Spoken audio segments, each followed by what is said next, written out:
Mesdames, Messieurs, frères et sœurs, chers amis, bonjour et bon sabbat dans le Seigneur.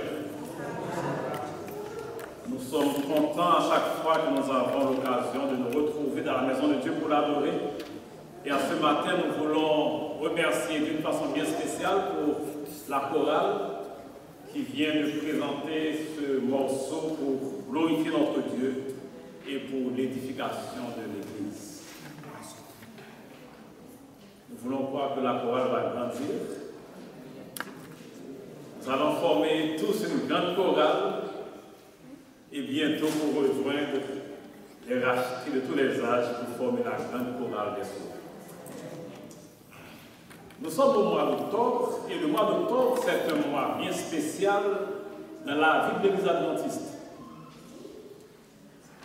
Nous venons de passer 2 belles week-ends avec Pasteur Kanji à étudier les prophéties de Daniel. Et quand je parle du mois d'octobre, ça vous dit quelque chose, n'est-ce pas? Qu'est-ce que ça vous dit? Comment? 1844. Mais quelle date? 22 octobre 1844. En fait, en raison de la date du 22 octobre 1844, le mois d'octobre est considéré au niveau de l'Église adventiste comme le mois de l'héritage adventiste.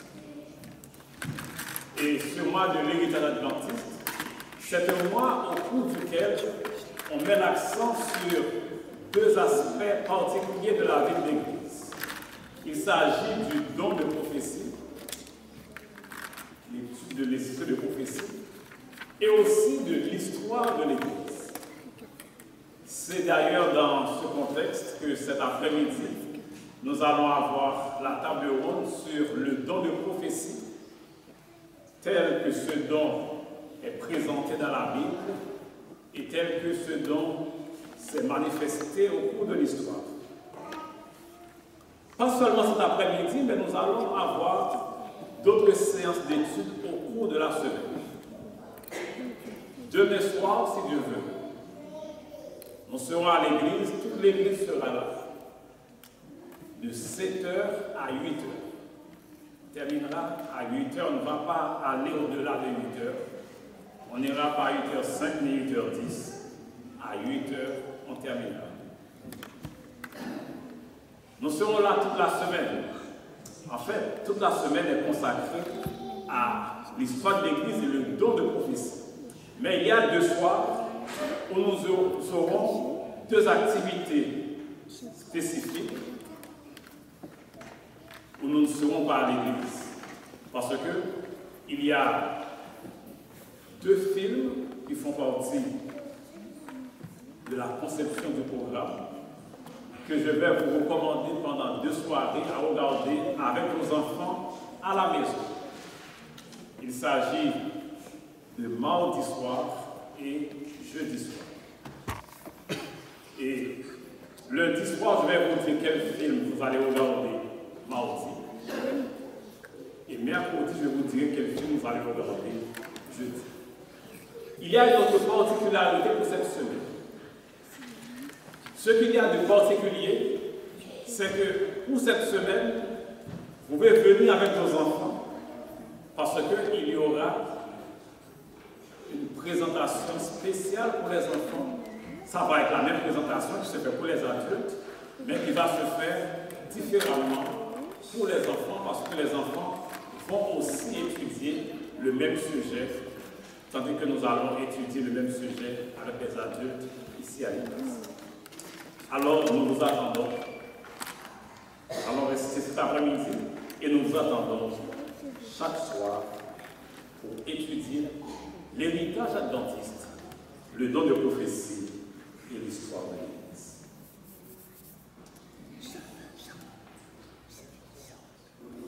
Je suis tenté de vous raconter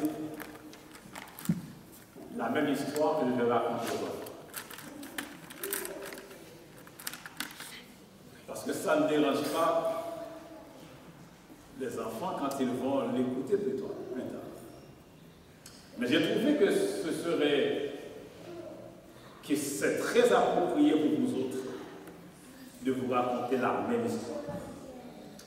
Il s'agit de l'histoire d'une petite fille qui s'appelle Cynthia. Comment est-ce qu'elle s'appelle? Vous n'écoutez pas les enfants, ils écoutent les histoires. Et ils aiment les histoires. J'ai l'impression que tout le monde n'a pas entendu le nom de la petite fille. Elle s'appelait Cynthia. Cynthia est sortie avec sa mère. Parce que ce jour était un jour où elle et sa mère étaient sorties pour un pique-nique. Et tandis qu'elles étaient assises et elles commençaient à ressentir la brise qui passe, tandis que sa mère était affairée à désemballer tout ce qu'ils avaient amené pour ce moment bien spécial. Et Cynthia, elle, tout ce qu'elle avait en tête, elle avait hâte de savourer les bons mets que la mère avait préparés, les sandwichs qu'elle avait préparés, les bons repas, les bons mets végétariens que la mère a préparés. C'est ce qui les intéressait. Et quand la mère a fini, et puis ils ont commencé à manger, la mère demande à Cynthia, est-ce que tu sais à quoi est-ce que je pense maintenant? Mais non, mamie, je ne sais pas. Tandis que nous sommes en train de manger ce sandwich, ça me fait penser combien dur ton père a travaillé pour que nous puissions avoir ces choses. Il a cultivé le jardin, il a pris soin du jardin.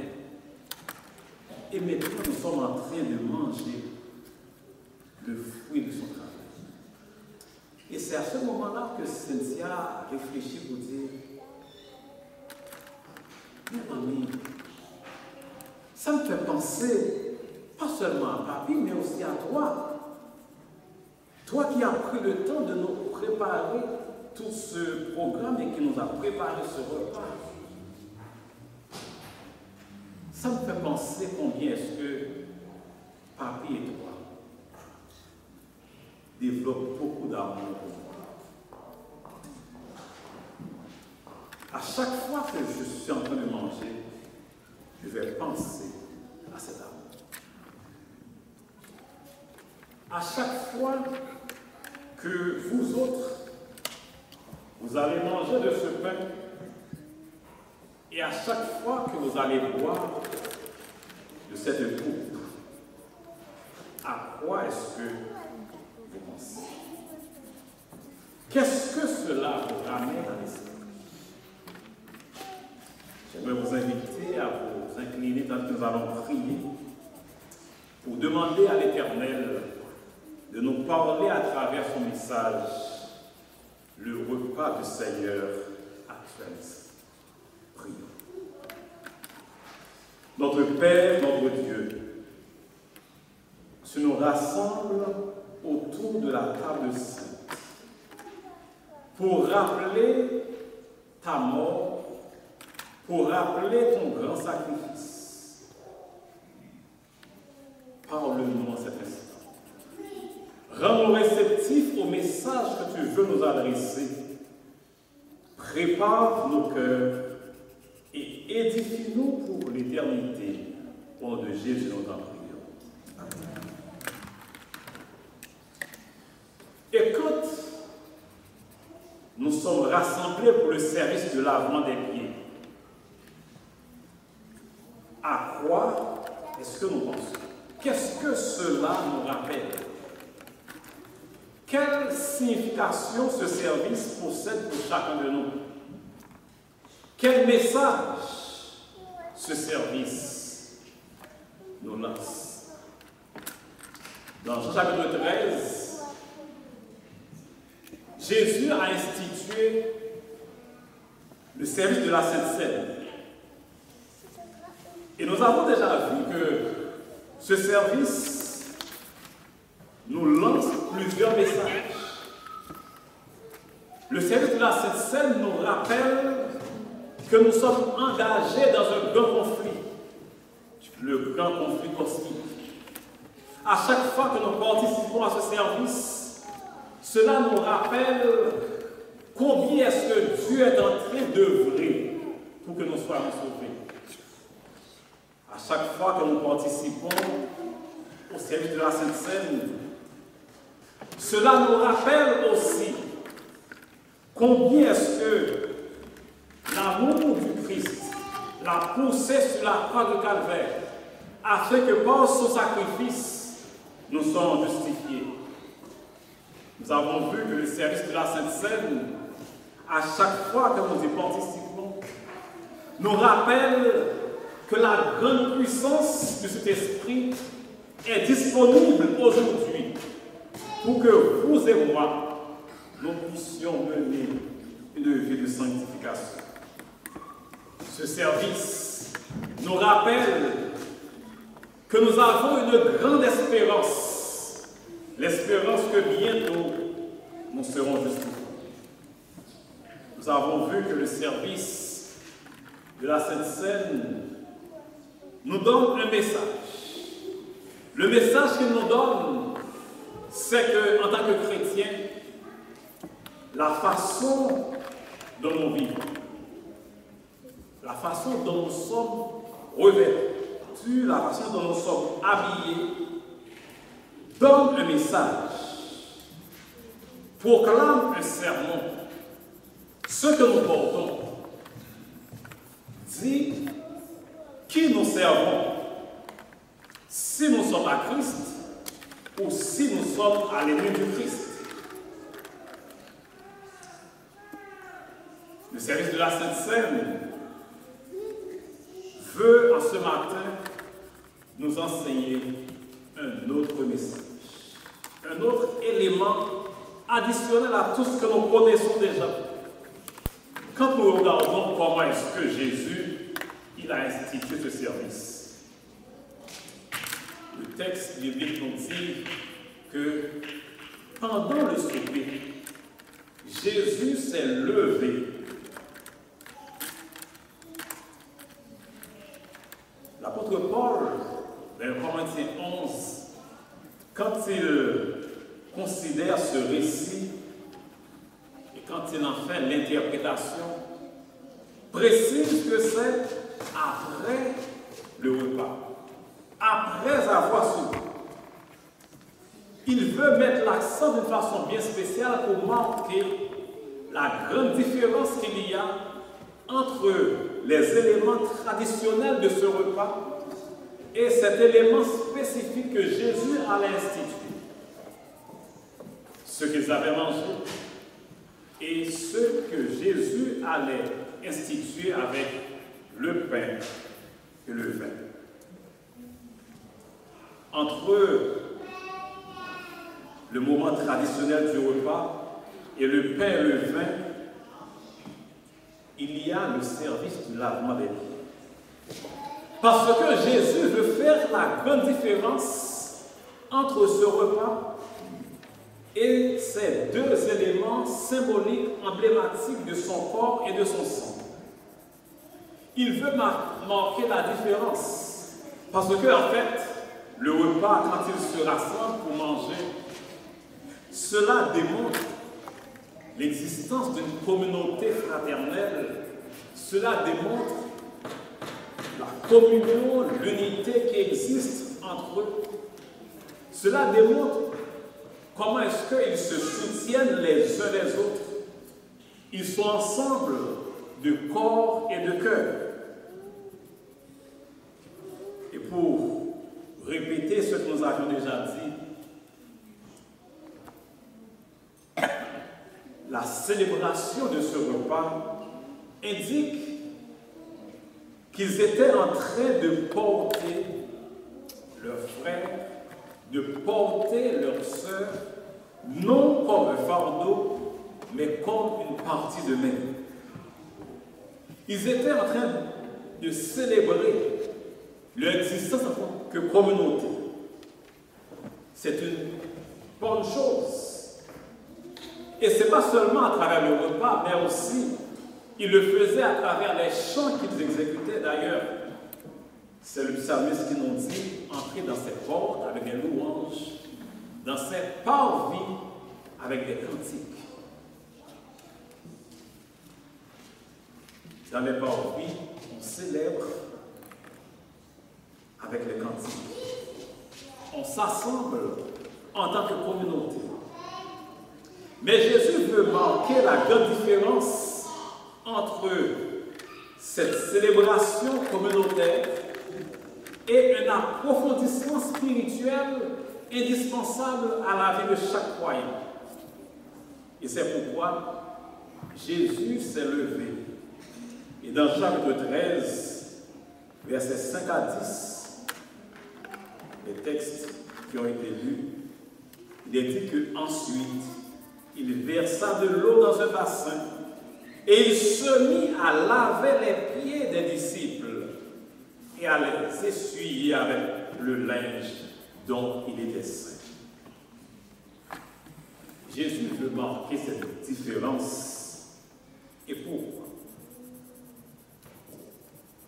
Si vous remarquez les textes dans les versets qui ont été lus, les versets 5 à 10, il y a un verbe qui se répète beaucoup plus que les autres. C'est quel verbe? Laver. Nous avons de très bons étudiants de la Bible. Laver. Parce que, en fait, l'évangéliste Jean veut attirer notre attention sur cette dimension capitale qui va marquer la différence entre la célébration communautaire et cet approfondissement spirituel auquel les disciples et nous autres aujourd'hui nous sommes invités. Laver.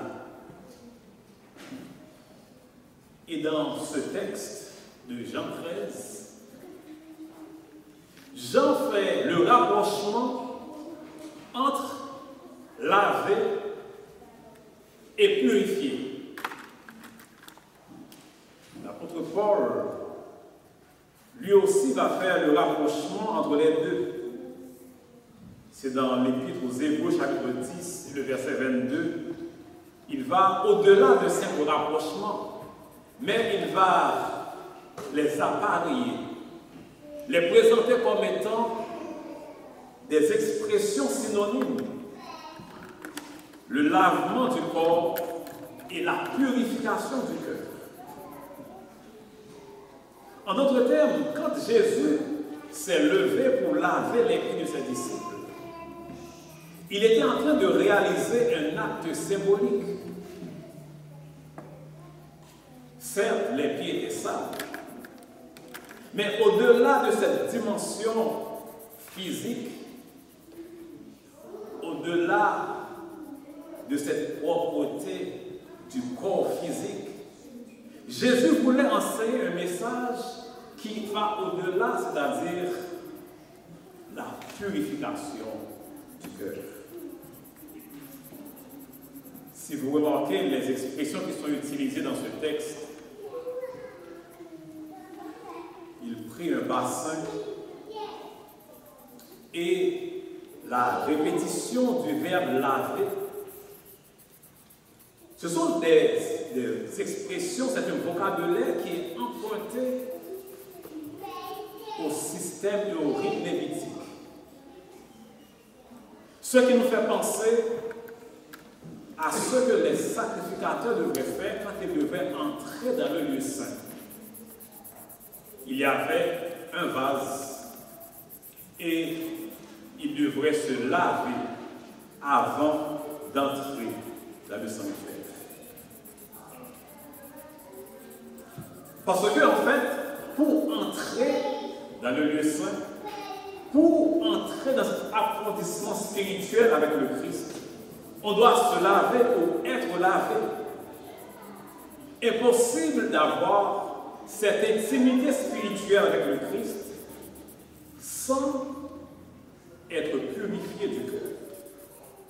Et cette invitation que Jésus lui-même il a adressé à ses premiers disciples et qu'il adresse aujourd'hui à nous autres.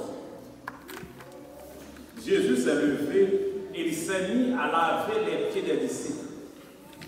Car ce qu'il veut leur dire, c'est que c'est bien d'avoir une bonne communion fraternelle les uns avec les autres.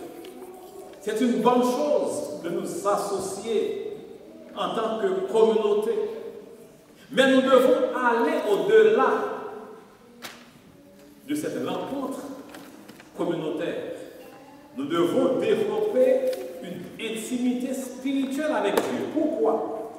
Parce que si nous sommes rassemblés uniquement parce que nous sommes une communauté de frères et de sœurs qui se soutiennent les uns les autres, si un jour il y a une difficulté avec un frère ou une sœur, il n'y aura plus d'autre attachement. Je peux me déplacer, je peux partir, je peux laisser la communauté. Si, par accident, je suis déçu de la communauté, je vais abandonner la communauté. Mais si au-delà de cette communion, de cette communauté, de cette rencontre communautaire, il y a cet approfondissement spirituel avec le Christ, peu importe la déception que je peux avoir un jour d'un frère ou d'une sœur, l'attachement avec le Christ va encore me garder dans cette communauté. Et c'est pourquoi Jésus les invite à un approfondissement spirituel. Et cet approfondissement spirituel passe par la purification, passe par le service du lavement des pieds. Car Jésus les a invités à faire cet exercice. Et Jésus dira plus tard, vous êtes heureux, vous qui savez ces choses, mais pourvu que vous les pratiquiez. Jésus voulait faire et marquer la différence entre la dimension communautaire de notre assemblée et l'intimité spirituelle personnelle à développer avec le Christ. Et quand Pierre s'est opposé à ce service, Jésus ne s'est pas laissé faire. Mais Jésus, il a insisté, si je ne te lave pas, Pierre, tu ne pourras pas avoir part avec moi dans mon royaume. Et quand Pierre a compris l'importance qu'il y a à ce que ses pieds soient lavés, pour que de façon réelle son cœur soit purifié, il dit, Seigneur, pas seulement le pied, mais tout le corps. Il a compris qu'il a besoin vraiment de cette intimité avec le Christ. Il a besoin de cette purification du cœur. Il est possible, frères et sœurs, de vivre une vie communautaire, modèle. Il est possible de vivre une vie communautaire merveilleuse, tout en ayant une relation spirituelle avec le Christ. Il est possible d'être un bon frère, une bonne sœur, tandis que la relation spirituelle personnelle est absente. Il est possible de porter son frère, de porter sa sœur, de supporter son frère, de supporter sa sœur, de porter son frère, tout en portant aussi ses péchés. Et c'est cette grande distinction que Jésus a invité ses premiers disciples à faire et qu'il nous invite aussi à faire. Parce que ce qu'il veut, c'est que nous portions nos frères et nos sœurs et que nous déposions nos péchés. Dans Jean 13, les versets 5 à 10, Jean, l'évangéliste, présente ce couple parfait de laver et de purifier. se laisser laver par le Christ, se laisser laver les pieds, tenter que son esprit nous purifie le cœur. Quand nous participons à ce service, nous autres, en ce sabbat, quelle expérience spirituelle sommes-nous en train de réaliser avec Christ? Que permettons-nous à l'Esprit d'extirper de nos vies, d'extirper de nos cœurs? Le terme qui est utilisé pour parler de pur dans Jean 13, le verset 10, c'est le mot grec katharos. Et ce mot signifie en fait d'abord une purification physique. Ce que Dieu, lui, il veut quand nous participons à ce service, c'est que d'abord nous soyons purifiés physiquement. Qu'est-ce que cela veut dire? C'est que le message que nous adresse, c'est que nous devons comprendre que nos corps ne constituent pas un instrument de plaisir, ni un objet de plaisir. Nos corps, non plus, ne doivent pas être méprisés, car nos corps ne sont pas méprisables. Puisque le corps, c'est le temple de cet esprit. Cette invitation à la pureté du corps, ce n'est pas seulement une pureté physique, mais il s'agit en fait, selon la signification du terme qui est utilisé, il s'agit d'une pureté rituelle.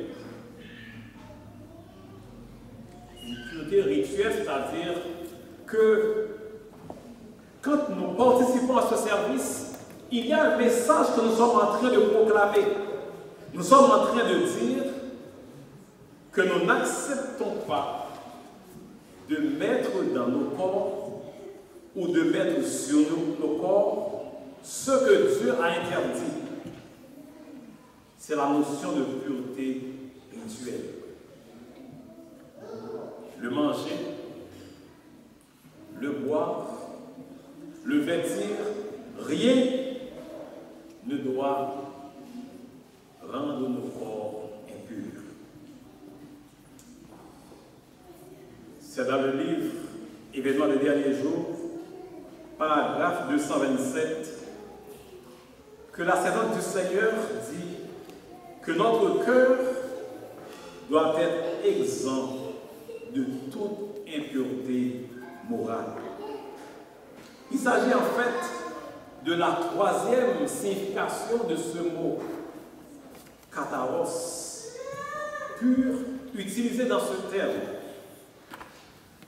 Dieu nous invite aussi à une pureté morale.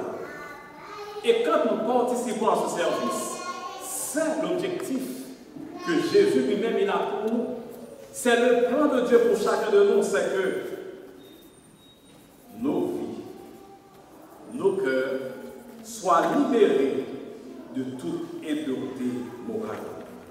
C'est que nos vies soient libérées du péché et de la culpabilité. Il s'agit d'une invitation adressée à la pureté de notre cœur. Parce que nos cœurs doivent être sans reproche, sans tache. C'est ce que le mot katharos signifie. Sans reproche, sans tache. Et quand Jésus a dit à ses disciples, vous êtes tous purs, il parlait d'une vie spirituelle sans tache, sans défaut. Pourquoi? Parce que, comme l'apôtre Paul le dit aux chrétiens d'Éphèse, après avoir été purifié, Jésus va venir chercher cette église qui est irréprochable.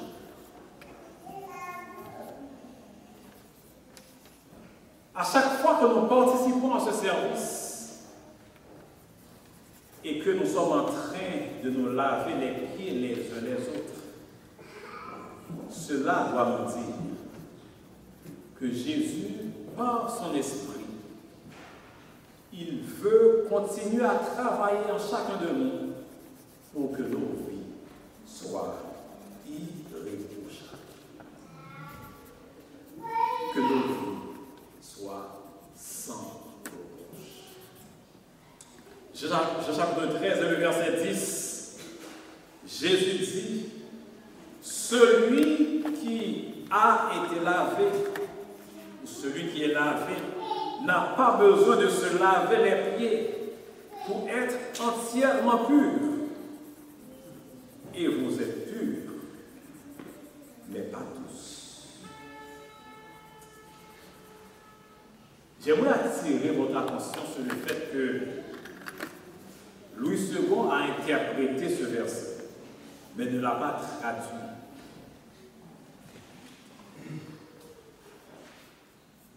Parce qu'en fait, dans le texte original, le message est sensiblement différent.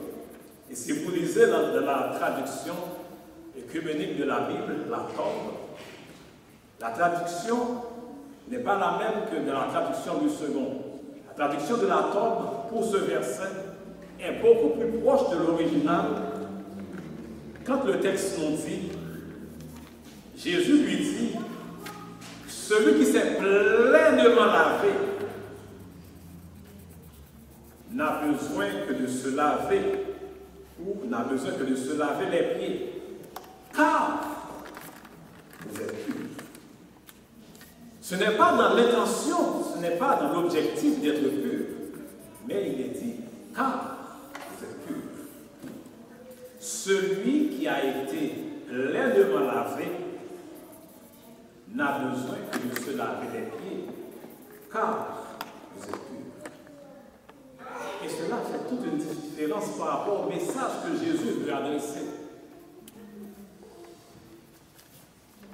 Dans Jean chapitre 13, les versets 5 à 10, nous avons dit qu'il y a un verbe qui se répète beaucoup, c'est le verbe laver.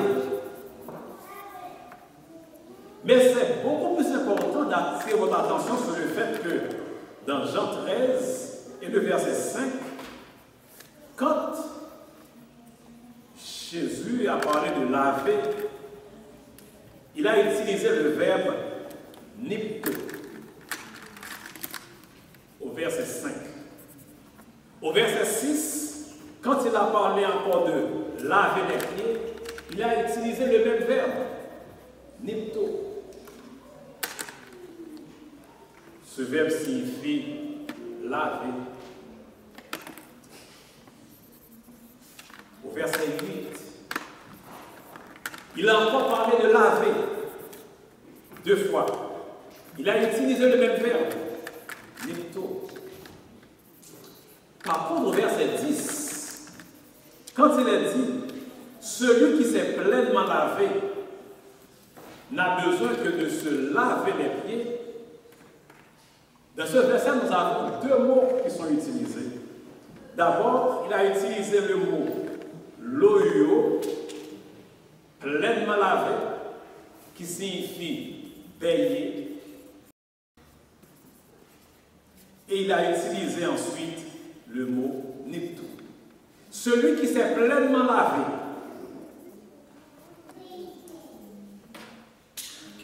Il apparaît que ce texte fait référence au baptême. Celui qui s'est pleinement lavé, celui qui a été plongé dans l'eau, n'a besoin que de se laver les pieds, car il est pur. Mais un approfondissement de ce texte nous permet de comprendre une autre réalité. Car le mot qui a utilisé, le mot nipto, ne signifie pas seulement laver pleinement, mais ce mot signifie aussi purifier du péché. En d'autres termes, Jésus dit à ses disciples, et Jésus nous dit, celui qui a été purifié du péché n'a besoin que de se laver les pieds, car il est pur. Jésus a ainsi posé l'antériorité de la pureté spirituelle par rapport au service du lavement des pieds. Ce que Jésus a dit et ce qu'il nous dit aussi, ce n'est pas le fait pour moi d'aller m'asseoir et me laver les pieds qui va me rendre pur. Mais en participant à ce service, je proclame que l'Esprit de Dieu a déjà purifié mon cœur. Je proclame que je suis dans cette intimité avec Christ et je donne un message à tout le monde, à toute la communauté, que j'accepte que l'Esprit de Dieu travaille en moi pour que mon cœur soit pur. Tandis que nous participons à ce service ce matin, frères et sœurs, est-ce que nous comprenons pleinement la signification de ce service? Sommes-nous en train de vivre ce que ce service veut dire? Ou sommes-nous en train de nous mentir à nous-mêmes?